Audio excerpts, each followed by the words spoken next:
Hi friends, welcome to TanuMytreyi.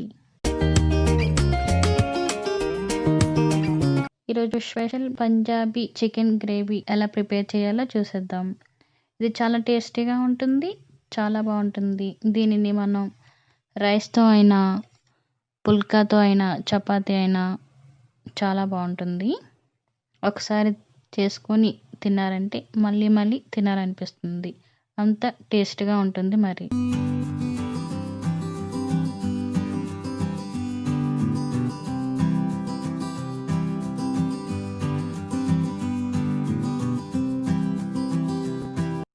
ఈ chicken ఎలా prepare చేయాలో చూసేద్దాం. దీనికోసం నేను 1/2 kg చికెన్ తీసుకున్నాను.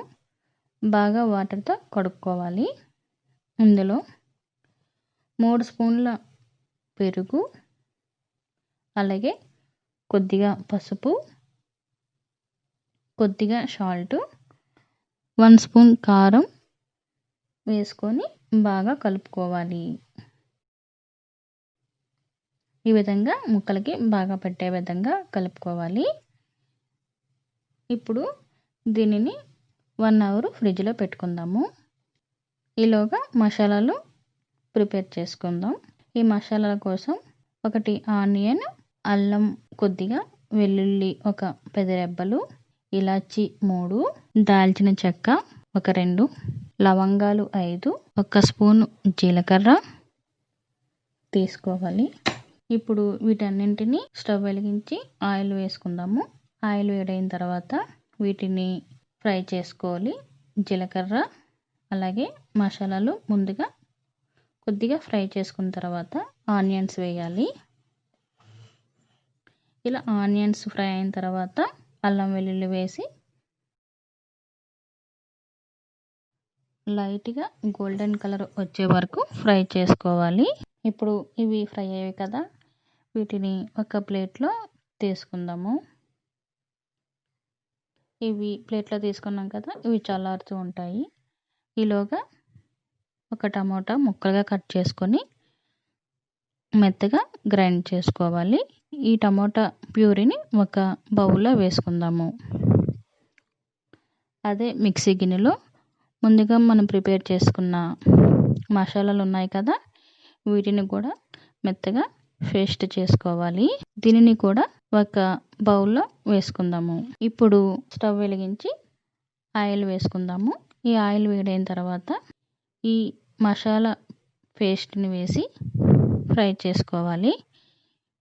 ఇలా కొద్దిగా వేగిన తర్వాత ఈ టమాటా ప్యూరీ కూడా కలుపుకోవాలి.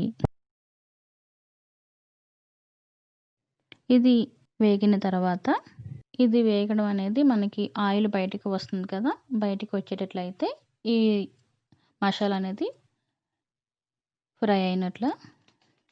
ఇప్పుడు ఫ్రై అయింది కదా, ఇప్పుడు మనం నానబెట్టి పెట్టుకున్న ఈ చికెన్ వేసి కలుపుకోవాలి. ఇట్లా మొత్తం మసాలా అంతా చికెన్కి పట్టే విధంగా కలుపుకోవాలి.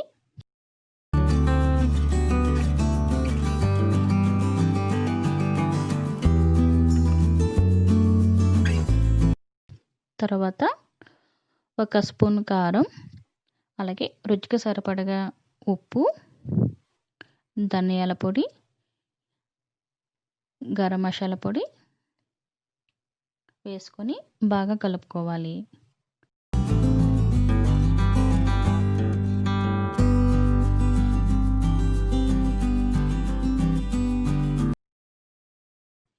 ఇప్పుడు మరో 10 నిమిషాలు మూత పెట్టుకుందాము. ఒక 10 నిమిషాల తర్వాత ఒకసారి తీసి కలుపుకుందాము. ఇప్పుడు కొద్దిగా వాటర్ వేసుకొని మూత పెట్టుకొని ఉడికించుకుందాం. ఇది ఒక 15 నుంచి 20 నిమిషాలు ఉడుకుతుంది. 15 నుంచి 20 నిమిషాల తర్వాత మనకి కర్రీ అనేది ప్రిపేర్ అవుతుంది.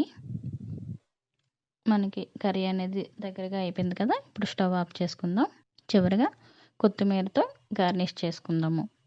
పంజాబీ చికెన్ గ్రేవీ కూర రెడీ అయింది కదా. ఎట్లా ఉంది, మీకు నచ్చింది అనుకుంటా.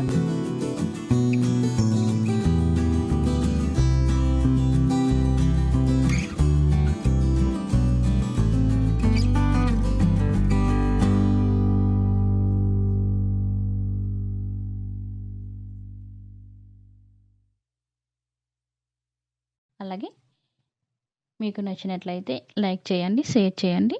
మర్చిపోకుండా మా ఛానల్ని సబ్స్క్రైబ్ చేసుకోండి. Thank you for watching. Bye.